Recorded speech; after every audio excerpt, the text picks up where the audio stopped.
Bonjour mesdames et messieurs, ravi de vous retrouver pour ce principal rendez-vous de l'information. Tout de suite, voici les titres qui vous seront développés.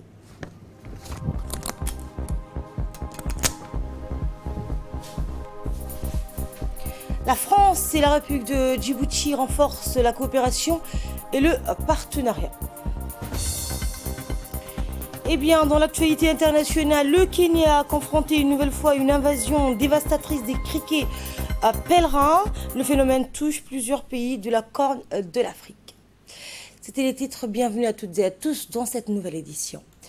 Le président de la République, Ismaïla Omar Guelleh, est à Paris après avoir rencontré le patronat français et le Sénat la veille. Il a déjeuné hier avec le président Emmanuel Macron. Eh bien, au menu des deux chefs d'État, un accord fiscal entre les deux pays, des investissements français à Djibouti et le renouvellement d'un accord de défense. Le chef de l'État a été reçu officiellement à l'Élysée par son homologue français Emmanuel Macron hier, donc vendredi, à l'occasion de sa visite officielle de 3 jours. À son arrivée à l'Élysée, le président de la République a reçu les honneurs de la République française avant d'être accueilli chaleureusement par le président français Emmanuel Macron qui lui a souhaité la bienvenue.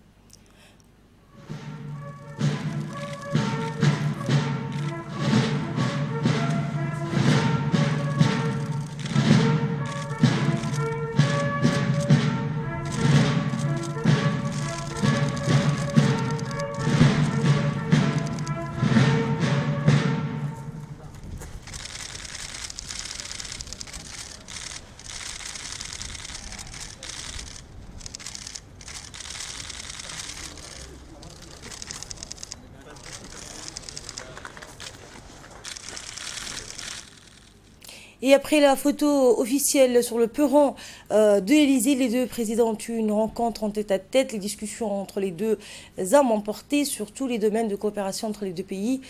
Les échanges étaient francs et cordiaux, amicaux, donc entre les deux présidents, eu égard à la solidité des relations de coopération, des discussions qui ont permis des points de vue communs pour améliorer davantage les perspectives de coopération à l'avenir. Et enfin, les deux présidents ont signé une déclaration décente et partenariat sur la défense. Cette rencontre a permis un nouveau dynamisme dans la coopération entre la République de Djibouti et la République française.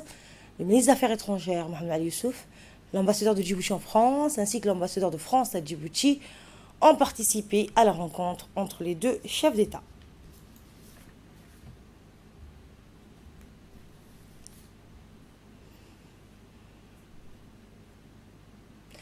Et nous restons toujours à Paris, ou toujours dans le cadre de cette visite officielle du chef de l'État en France. Ismaïla Omar Guelleh a reçu hier donc les honneurs de la République française aux Invalides. À son arrivée, le président Guelleh a été accueilli par le ministre français des Affaires étrangères, Jean-Yves Le Drian. La cérémonie des Invalides est un des moments forts de la visite officielle 3 jours du chef de l'État en France. Cette visite reflète la solidité des relations entre nos deux pays liées par des liens séculaires. La visite du chef de l'État a aussi pour objectif d'insuffler un nouveau dynamisme dans la coopération entre Djibouti et la France dans les nombreux domaines politiques, économiques, notamment dans la promotion de partenariats entre le secteur privé djiboutien et français.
Outre la rencontre sommet entre le président Ismaël Omar Guelleh et le président Macron à l'Élysée, le président Guelleh a eu une série de rencontres avec deux membres du gouvernement français. Il s'agit du ministre des Affaires étrangères et celle de la Défense. Les voies et moyens de renforcer la coopération diplomatique et de défense ont été au centre des discussions entre le président et les deux ministres français. En premier, le chef de l'État a reçu Jean-Yves Le Drian, le ministre français des Affaires étrangères. Le ministre des Affaires étrangères et l'ambassadeur de Djibouti en France en préparent à cette rencontre. Et dans un second temps, donc, le chef de l'État a reçu la ministre de la Défense française.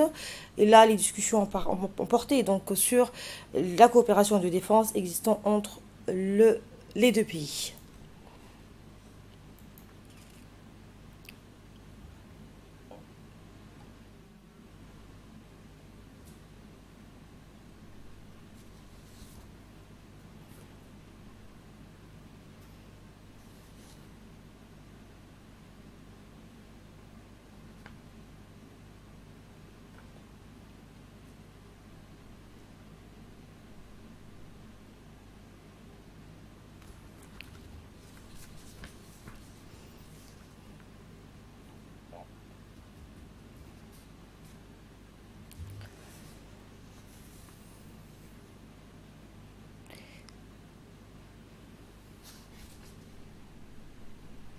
Et après le MEDEF et le Sénat, le président de la République a été reçu hier par Madame Louise Mushikiwabo, la secrétaire générale de l'Organisation internationale de la francophonie au siège de l'OIF. Les deux responsables ont effectué un point d'étape des discussions entamées lors de la dernière visite de la secrétaire générale à Djibouti en décembre dernier, notamment sur l'ouverture du centre régional francophone à Djibouti.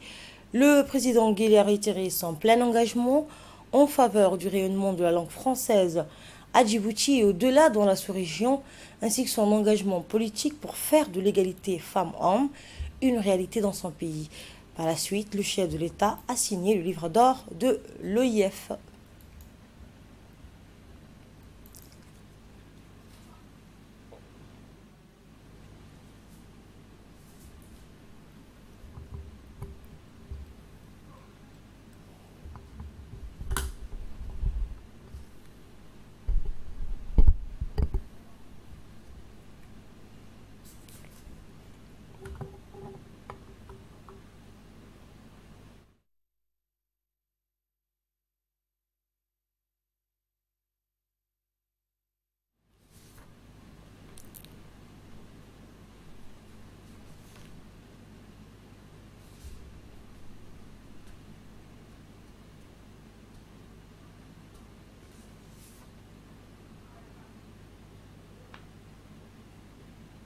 Puis plusieurs séries d'accords ont été signées par le ministre des Affaires étrangères, Mohamed Ali Youssouf, et le ministre français des Affaires étrangères, Jean-Yves Le Drian.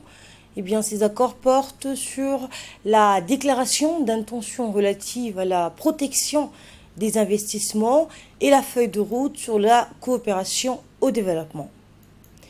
Un accord cadre de coopération scientifique a été également paraphé par les deux ministres, ainsi qu'un accord cadre de coopération décentralisée.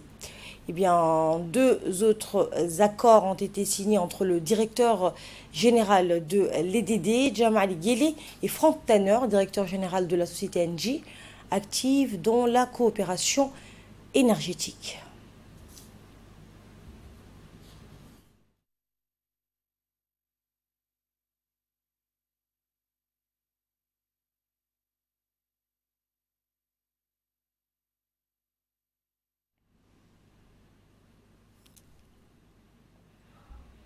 Eh bien, les deux ministres ont donc paraphé ces accords qui, on le rappelle, portent sur la déclaration d'intention relative à la protection des investissements et la feuille de route sur la coopération au développement.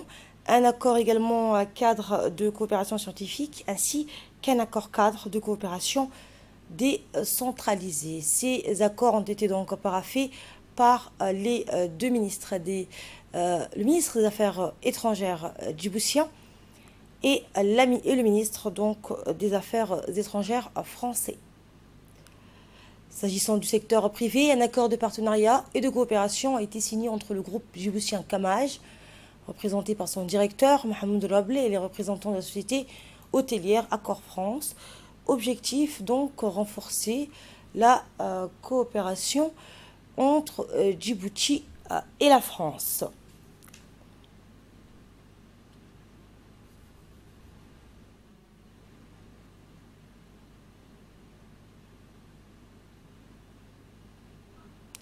Intervention donc du représentant de la société Kamaj que vous entendrez à l'instant.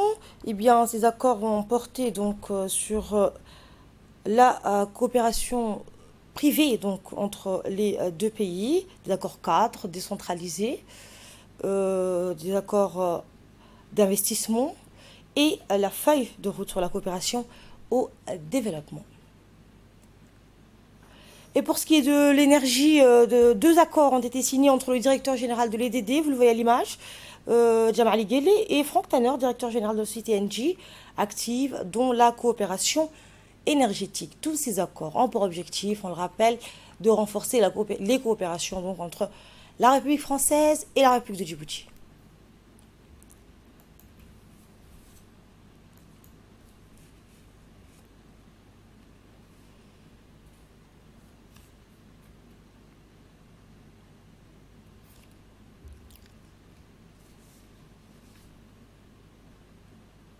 Et notre envoyé spécial à Paris a pu recueillir quelques réactions, dont celle du représentant de la société Kamaj, Hussein Mohamed Rableh, et celle du directeur général de l'EDD, Djamali Guelleh. Les voici. C'est un grand projet qui va employer des centaines d'emplois. Déjà un hôtel existant, un hôtel où il y aura une reconversion, et un troisième hôtel qui sera une nouvelle construction qui va commencer, Inch'Allah, à partir de juin 2021. Et qui, le grand, le Pullman Living, celui qui est composé de pratiquement 131 clés avec des suites. C'est une capacité de 300 chambres, même plus, et qui va créer plusieurs centaines d'emplois. Inch'Allah, il prendra 30 mois à construire.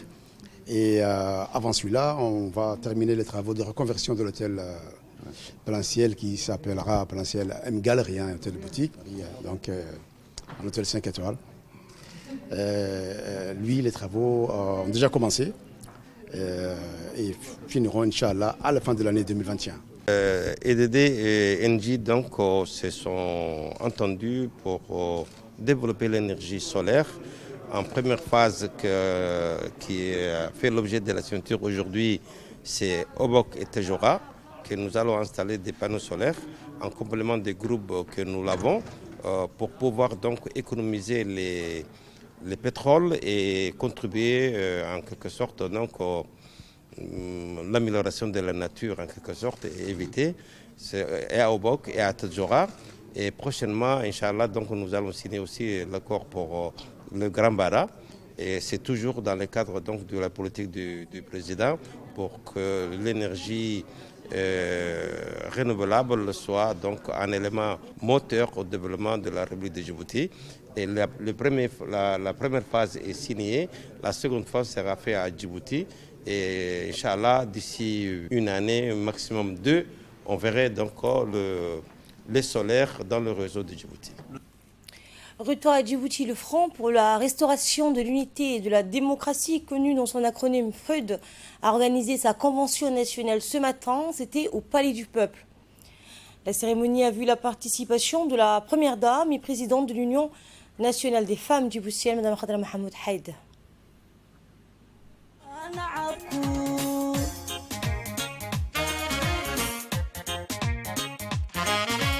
bahalkii gumaystuhu beriguna kala raray burburkiyo dagaaladii sidaan uga baxnayn uga baynay buu weli baadhayaa nacabku weli baadhayaa nacabku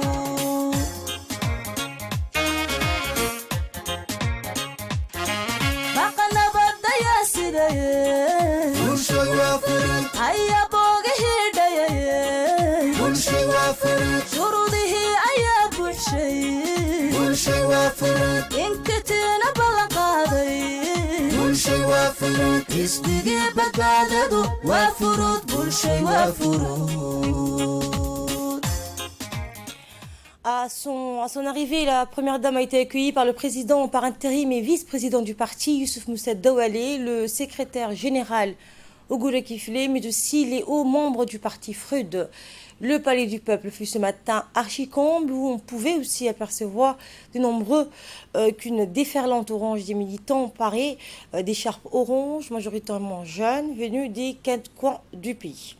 Invité d'honneur de ce congrès du Freud, vous l'aurez compris, la première dame, mais aussi les hauts cadres du parti ont été reçus sous les applaudissements nourris de la part des militants du Freud. Un moment fort qui fut sans conteste une entrée triomphale. Regardez.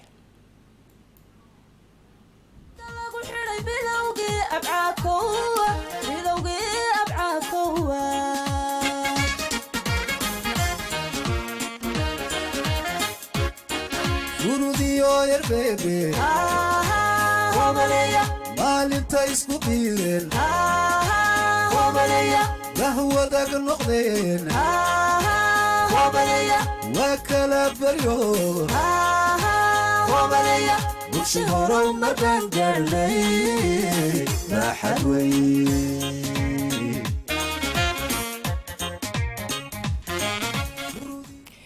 Et après la lecture d'un verset du Saint-Coran, suivi de l'interprétation de l'hymne national, puis celui du parti, la cérémonie a pu démarrer par des animations musicales. Les différents artistes djiboutiens ont fait vibrer la scène avec des chansons spécialement concoctées pour l'occasion, des chansons donc portant sur la primauté de la paix et la cohésion sociale.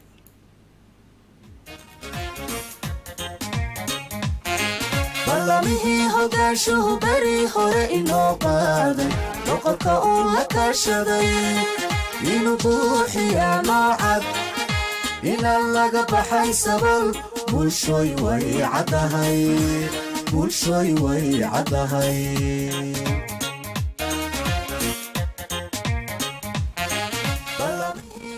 Cette journée revêtit les allures d'un rendez-vous national. Outre les membres du parti et les militants, les ensembles des partis alliés, c'est-à-dire la coalition Union pour la majorité présidentielle, connue sous l'UMP, étaient présentes. Ces derniers étaient nommément donc composés d'Ilyas Moussa Dawalé, le secrétaire général du parti RPP, Abdelrahman Mohamed Alal, le président du Parti national démocratique, le PND, de Mme Hasna Moumin Bahadan, la présidente du Parti social-démocrate, le PSD, de M. Ibrahim Cheikh Daoud, le président de l'Union des partisans de la réforme, l'UPR. Tous sont venus ce samedi de leur présence. Cette cérémonie d'ouverture du congrès du Front pour la restauration de l'unité et la démocratie Freud, un parterre de personnalités responsables publics en prépare à ce congrès du Freud.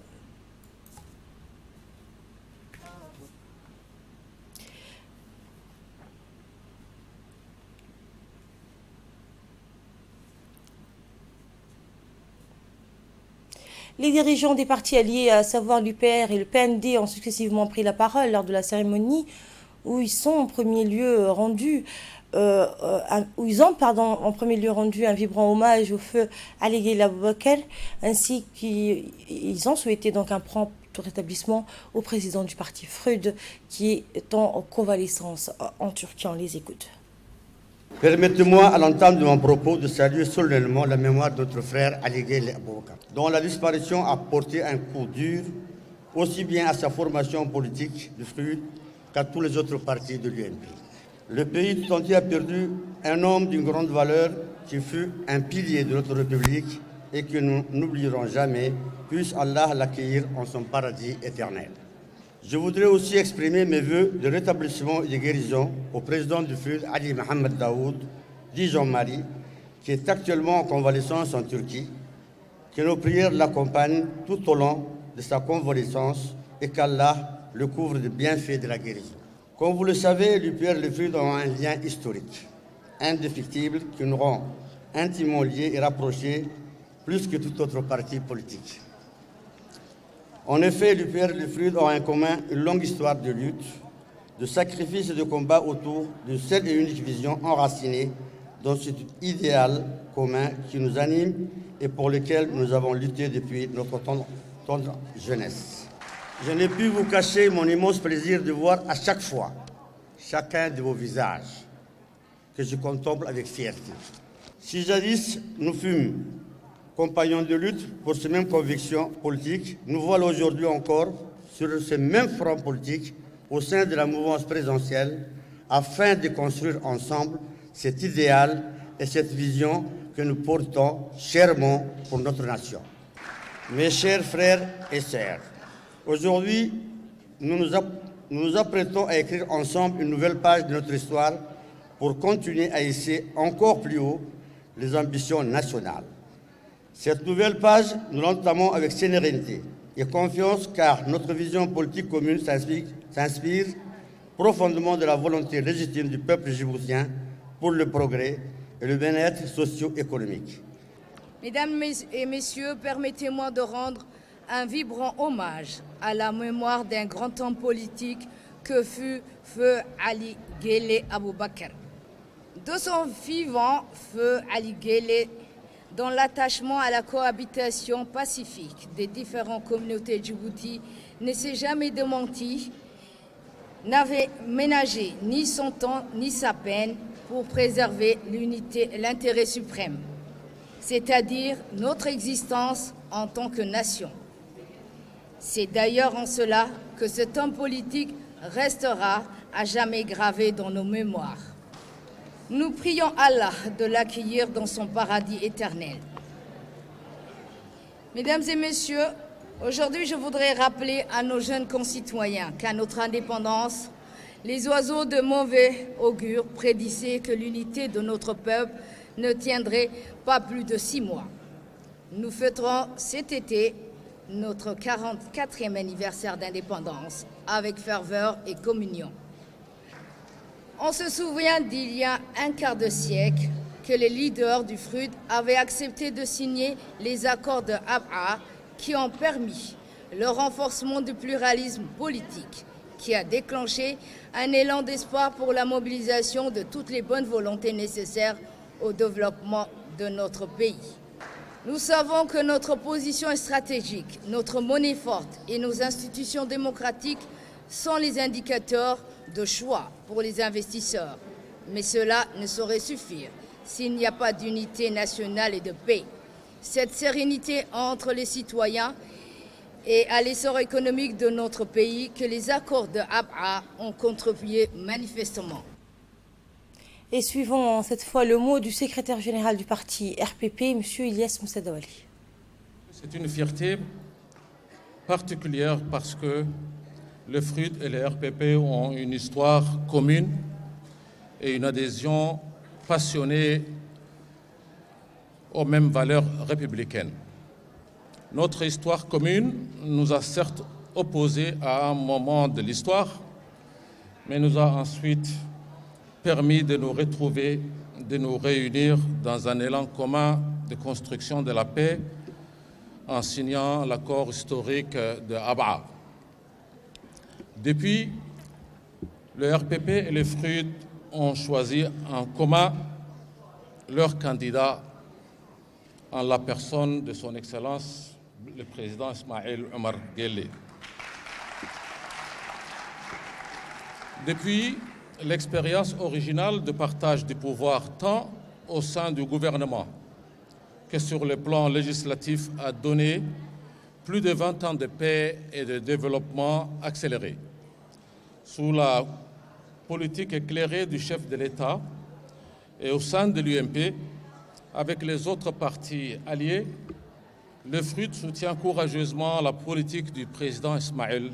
Pour votre convention qui intervient dans une période préélectorale présidentielle où notre unité historique va encore une fois se déployer, je sais la force et de conviction de vos militants qui ont le sens aigu des responsabilités. Je loue votre fidélité, Monsieur le Président, chers amis dirigeants du FRUD.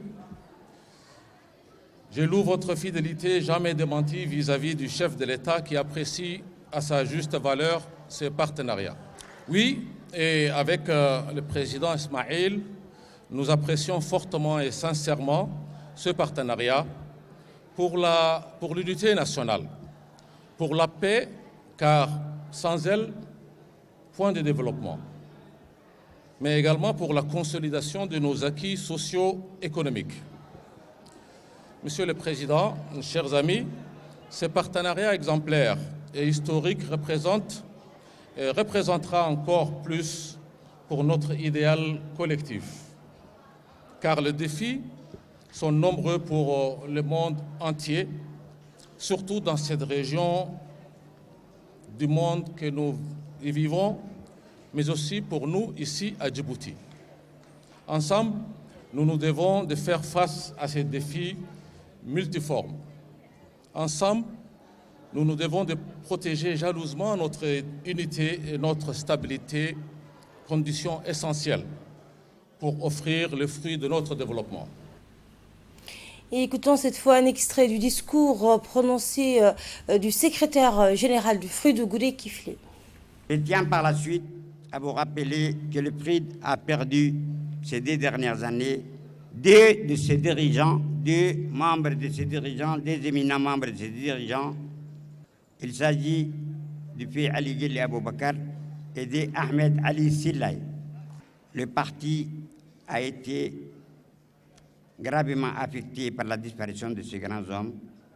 Et je voudrais à cette occasion vous demander de vous lever et d'observer une minute de silence en lisant les Fatiha. Mesdames et messieurs, honorables invités, après cette formule de bienvenue et de l'offre d'une hospitalité toute symbolique, comme vous le constatez, chers camarades, vous êtes convoqués de tous les coins du pays pour participer aux assises organisées dans le cadre de cette convention. C'est une sorte d'un congrès extraordinaire où il est possible de prendre toutes les décisions politiques importantes, sauf les élections des instances dirigeantes du parti. Il n'y en a pas de bilan à vous présenter, mais il y a des informations à vous donner. Comme vous le savez, le dernier congrès ordinaire du parti avait eu lieu le 26 décembre 2015. Le suivant aurait eu lieu le 26 décembre 2018. S'il n'a pas pu avoir lieu, c'est que le parti avait été affecté par la disparition de ses dirigeants, des 2 de ses dirigeants, et la maladie de son président qui dure maintenant depuis presque plus de 2 années. Le président du parti, son Excellence Ali Mohamed Daoud, étant disponible, il n'est pas parmi nous. Il est en convalescence dans des hôpitaux étrangers, en cours de soins intensifs, et son état de santé se dégrade de jour en jour. Je voudrais vous demander de lui souhaiter le bon rétablissement à vous tous. La tenue de cette convention a été programmée il y a 2 mois de cela. Il a fallu que nous essayons, nous déployons beaucoup d'efforts et dépensons beaucoup d'énergie pour arriver à cela. Donc nous avons décidé de convoquer une convention où le comité central du FRUD en totalité, donc les membres sont invités, renforcés par les délégués venus des différents coins du pays et des différents quartiers de la ville de Djibouti. La mobilisation en question avait été motivée par la nécessité de relancer les partis, de réfléchir sur les perspectives d'avenir et de préparer les partis vis-à-vis de l'échéance électorale présidentielle à venir, d'avril prochain. Donc, le but est bien sûr de relancer les activités propres au parti, c'est-à-dire les réformes des textes régissant le fonctionnement du parti, rénover la totalité, voire donc donc faire un rappel des parcours historiques que nous avons parcourus, que nous avons fait depuis les accords de paix du 26 décembre 1994. Écoutons cette fois les propos du vice-président du parti et président par intérim, M. Youssouf Moussa Dawali. C'est avec une émotion particulière que je souhaite la bienvenue chaleureuse à Madame la Première Dame, invitée d'honneur de cette journée mémorable, mais aussi aux chefs de délégation de la coalition de l'UMP, ici présents, qui ont honoré leur présence de notre convention nationale du samedi 13 février 2021. Moment singulier pour notre parti marqué, comme l'ont si bien dit les différents intervenants. Mon ami qui m'a été très cher pendant tant d'années, mon ami Ali Guelle Aboubakar Allah yarhamur rahimin, mon ami que nous avons toujours sollicité pour accompagner et développer tout ce qui est la relation avec les différents dirigeants, secrétaire général et le président Ali Daoud pour faire avancer les sympathisants et les sympathisantes du parti, qui aussi a été à nos côtés en qualité de directeur de campagne du chef de l'État en 2016, que sa perte aujourd'hui nous est très chère tous et que particulièrement j'ai une émotion auquel je ne pourrais pas exprimer. Je voudrais encore une fois, s'il vous plaît, encore une fois, pour une dernière fois, passer le Fatiha, jamais 2 sans 3, et vous levez s'il vous plaît. Je suis aussi, en ma qualité de président par intérim, souhaite un prompt rétablissement à notre président qui est actuellement en Turquie pour des soins, que je souhaite un rétablissement avec vous, un prompt rétablissement, je dirais, pour lui et l'ensemble de la population djiboutienne qui sont actuellement malades. La maladie est quelque chose que le bon Dieu décide, mais nous prions Dieu pour qu'il y ait une santé et une santé de fer pour notre président.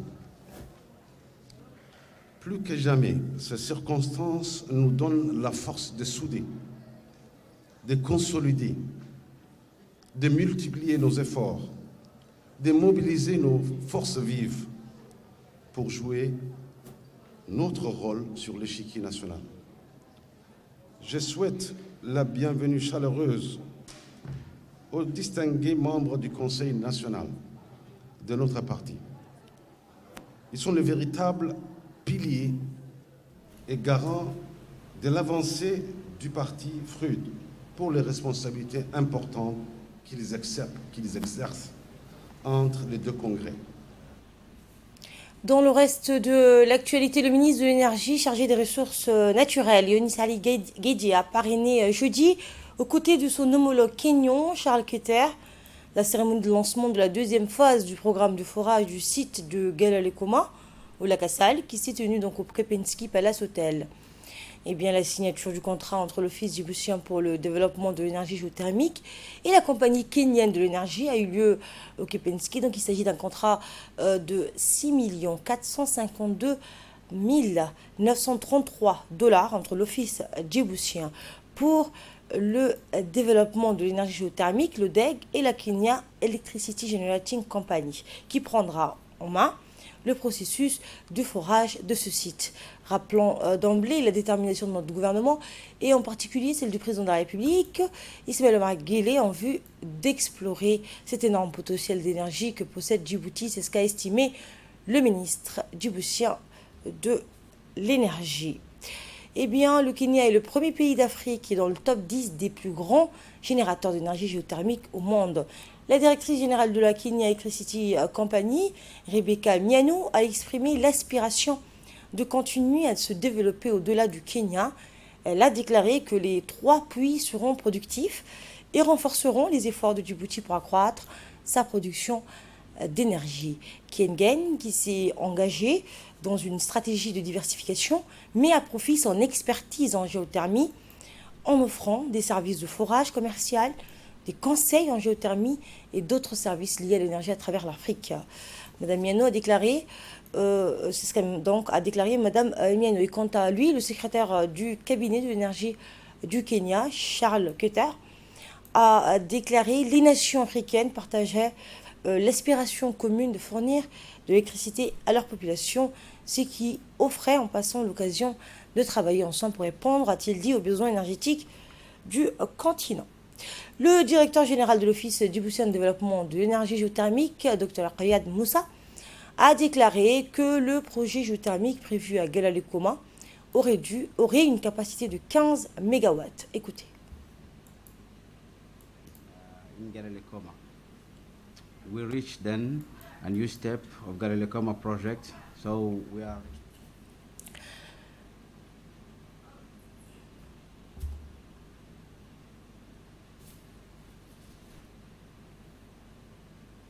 Le ministre de l'Énergie a exhorté, quant à lui, les dirigeants des 2 sociétés à fructifier ce type de collaboration pour faciliter la mise à disposition de l'énergie géothermique pour le plus grand nombre d'usagers, notamment dans la communauté rurale et pour le développement économique national. Nous l'écoutons.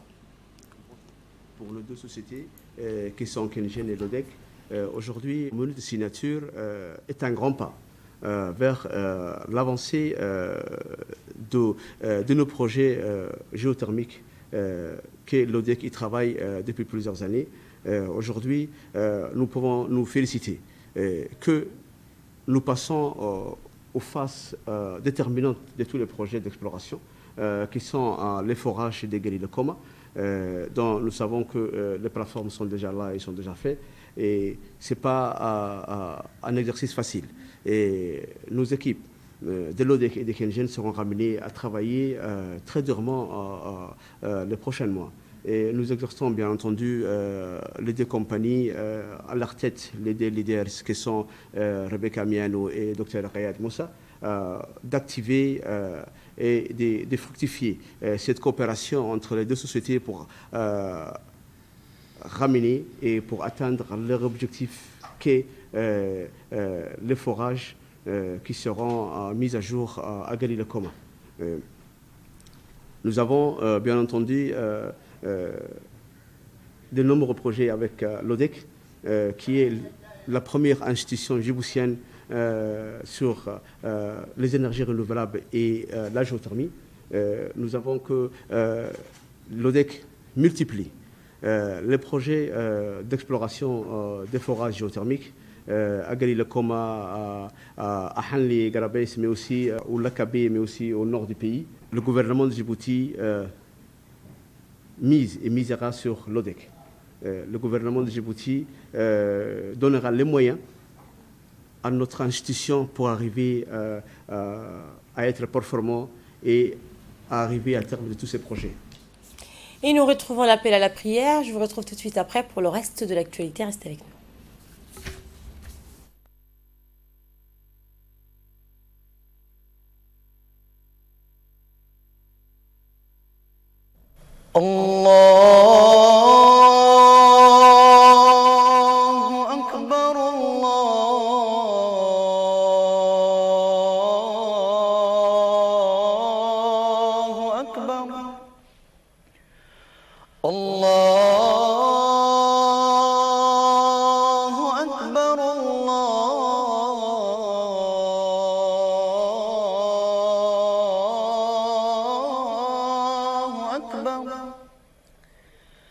أشهد أن لا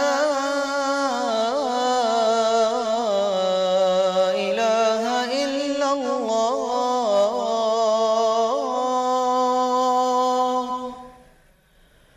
أشهد أن لا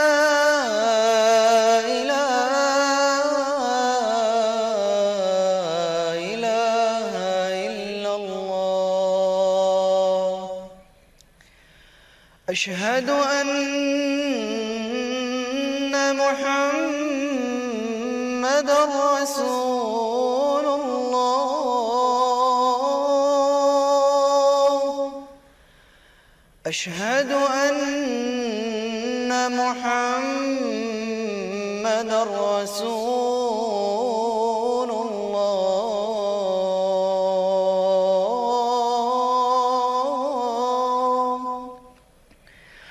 حي على الصلاة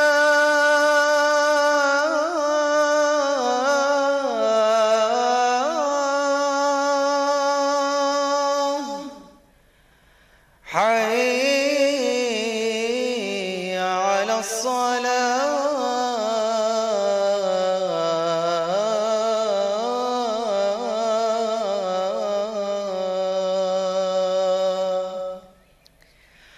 حي على الفلاح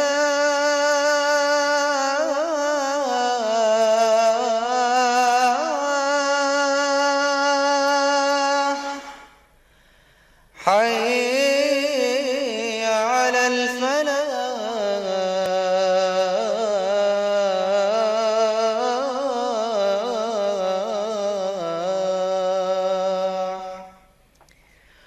الله أكبر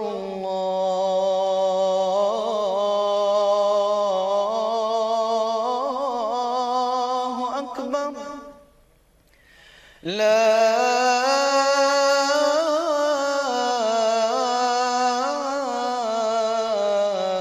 إله إلا الله اللهم رب هذه الدعوة التامة والصلاة القائمة آت سيدنا محمدا الوسيلة والفضيلة وابعثه اللهم مقاما محمودا الذي وعدته إنك لا تخلف الميعاد. C'était l'appel à la prière. Bienvenue à toutes et à tous encore une fois dans le reste de l'actualité de cette édition de 15h. Et je vous emmène à Addis Abeba cette fois où s'est tenu du 11 au 13 février un forum d'affaires relatif au développement et à la promotion du secteur du tourisme de Djibouti et de l'Éthiopie, axé notamment sur le renforcement de la coopération et le réseautage entre les opérateurs privés de ces deux pays. La délégation djiboutienne, conduite par le ministre de l'Urbanisme, de l'Environnement et du Tourisme, Mohamed Abdelkader Moussa Helem, et du ministre du Commerce, Hassan Hamad Ibrahim, et en présence de M. Abdi Haïbé, premier conseiller de notre ambassade accrédité en Éthiopie, comprenait également plusieurs opérateurs privés de tourisme djiboutiens tels que l'hôtel Kempinski, Atlantique, l'agence de voyage Bacha Travel, l'agence Aqua Club, l'agence Trip to Djib et l'agence Sian Travel, des représentants de Air Djibouti, des hauts cadres du secteur public, comme le secrétaire général du ministère du Commerce, du directeur général de l'ONTD, Ousmane Abdi Mohamed, ainsi que des hauts responsables donc de la Chambre de commerce. Objectif, renforcer significativement la coopération et le partenariat dans le secteur du tourisme, considéré comme secteur stratégique pour le développement économique des deux pays respectifs. Le ministre du Tourisme a indiqué lors de son discours que ce partenariat nous permettra de conjuguer nos efforts et de tirer profit des avantages comparatifs entre les deux pays en matière de tourisme.